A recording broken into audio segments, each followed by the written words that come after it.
Great having Brendan Allen here on the program. He's going to be taking on Karl Roberson coming up here at UFC 261 on April 24th. Brendan, what's up, man? How you doing?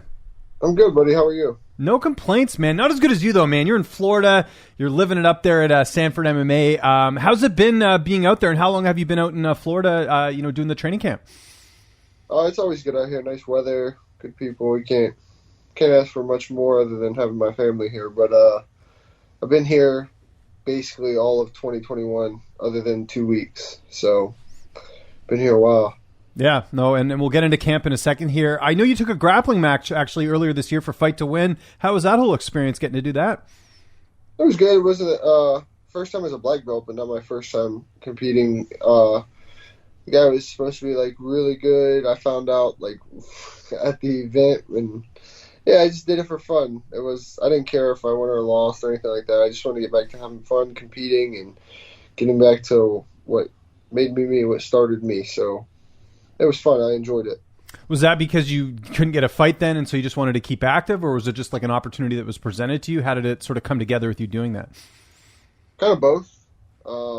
Yeah, I've been wanting to get back to competing in jiu-jitsu, but it's just kind of hard with training for fights and not being able to train when I'm at home. And fights always seem to come up as around the same time that jiu-jitsu matches or tournaments are, like they're all around the same time where I'm at or anywhere kind of close. So it's just schedule-wise, it doesn't work too well. So yeah, it just presented itself. It was close.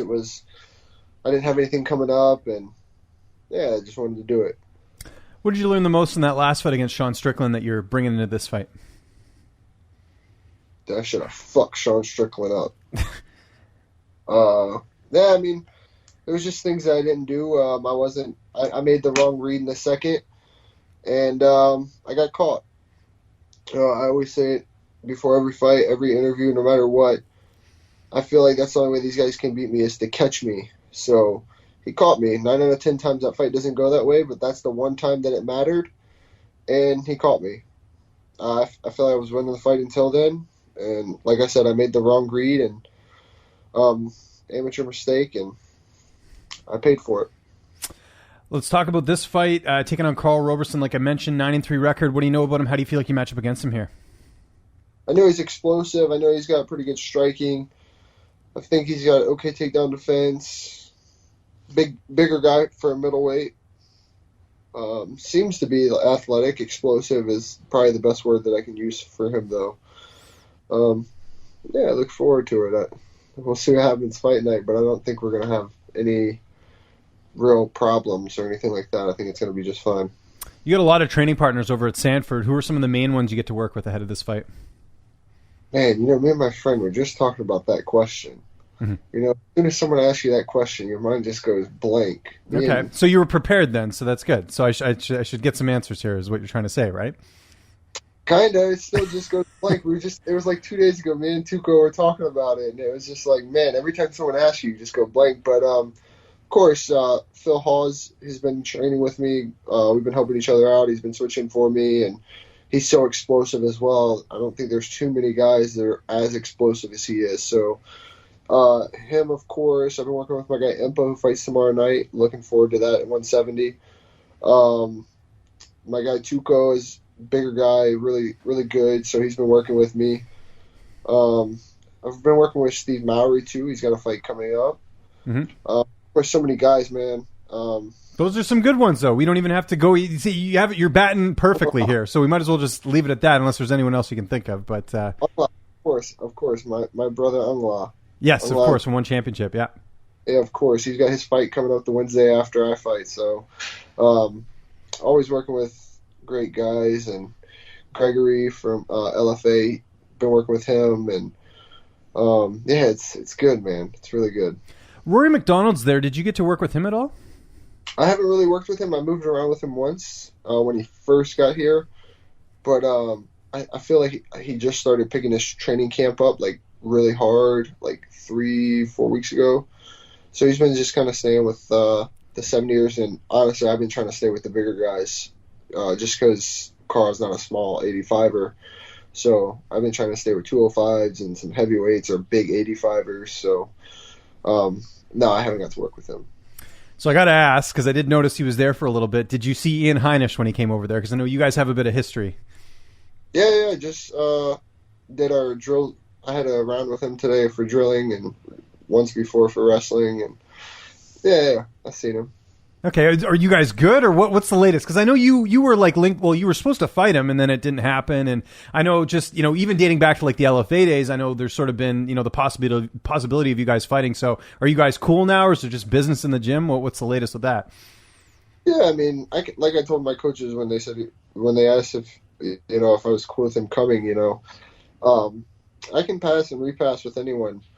I feel like just like in the gym, it's just kind of an alpha male mentality as far as with him, just because I was supposed to fight him.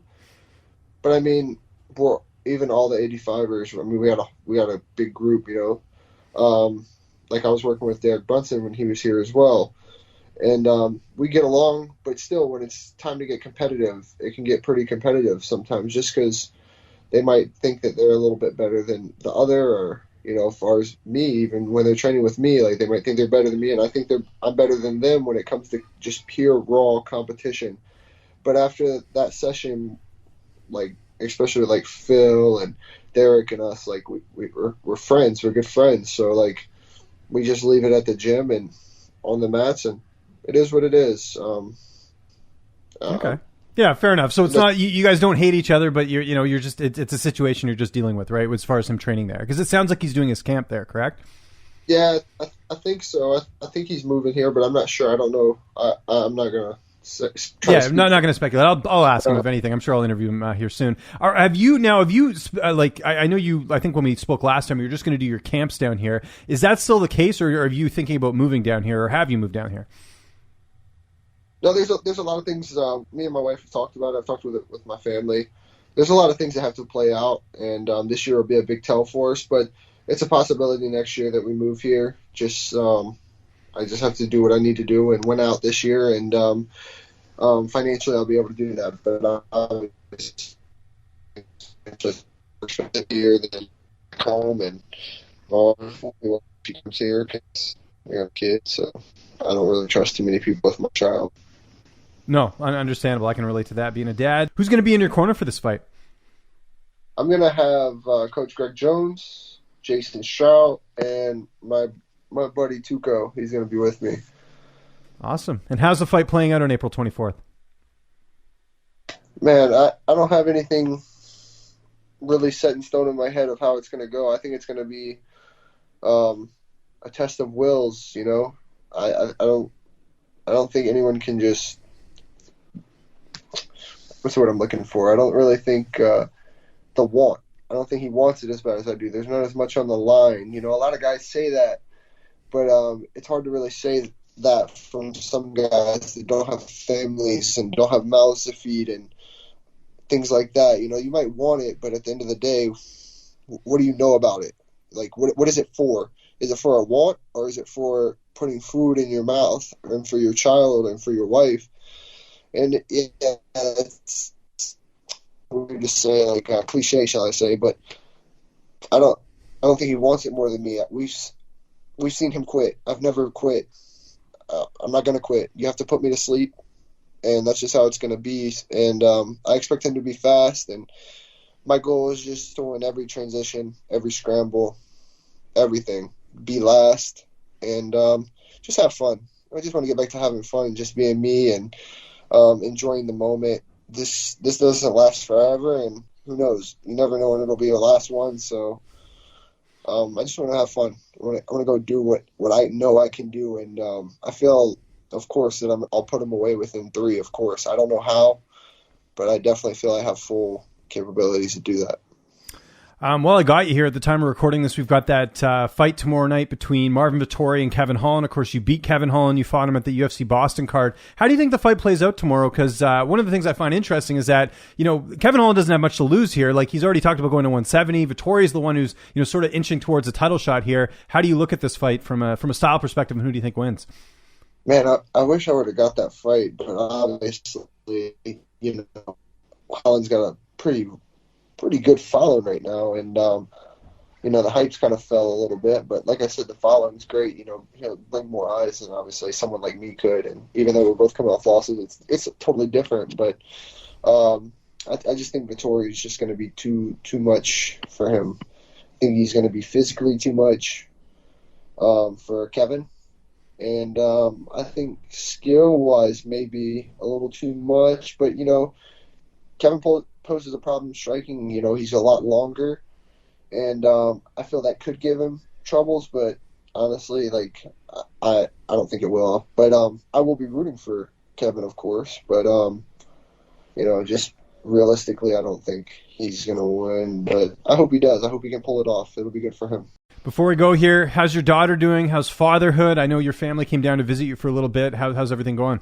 Going great, man. I miss my kid so much. I wish she was here. That's the worst part about this, is just being away from her and seeing things change every day, and my parents telling me about her because they watch her, and I FaceTime her 2 times a day, and it sucks. It's horrible. It's literally probably the worst thing that I wouldn't wish it on anyone, just being away from their kid. And my dad had it worse than me, where he couldn't even contact us when he was overseas or see us or anything. So I can't imagine that for 9 months at a time. But they're doing good, getting big. Wife's going through her stuff, so she's doing good. And I just can't wait to get back home for a little while and get to see them and spend time with them.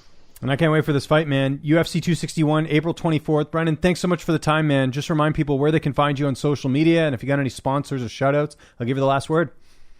Thank you, brother. Thank you for having me. I appreciate it, as always. Follow me on B_Allen185. That's Instagram, at Brendan Allen MMA on Twitter, and then Facebook's just Brendan Allen or Brendan Allen Allen. Thanks to Diamond MMA, they've been with me since the beginning. Great, best cups on the market. That's my favorite. I've got a couple of them. War Tape, K-Ray Construction.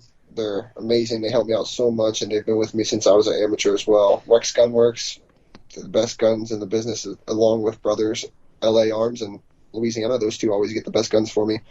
I know I post a lot about guns. That's one of my favorite hobbies, that and cars.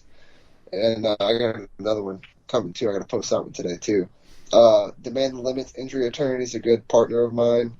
Turp House, Perfect Sports, Untouchable Tattoo, Massage Therapy Concepts, and Mark Russell Custom Clothing. I just linked up with them, and I'm super excited for that. Be able to show that off a little bit. Be a little bit more stylish now come fight week.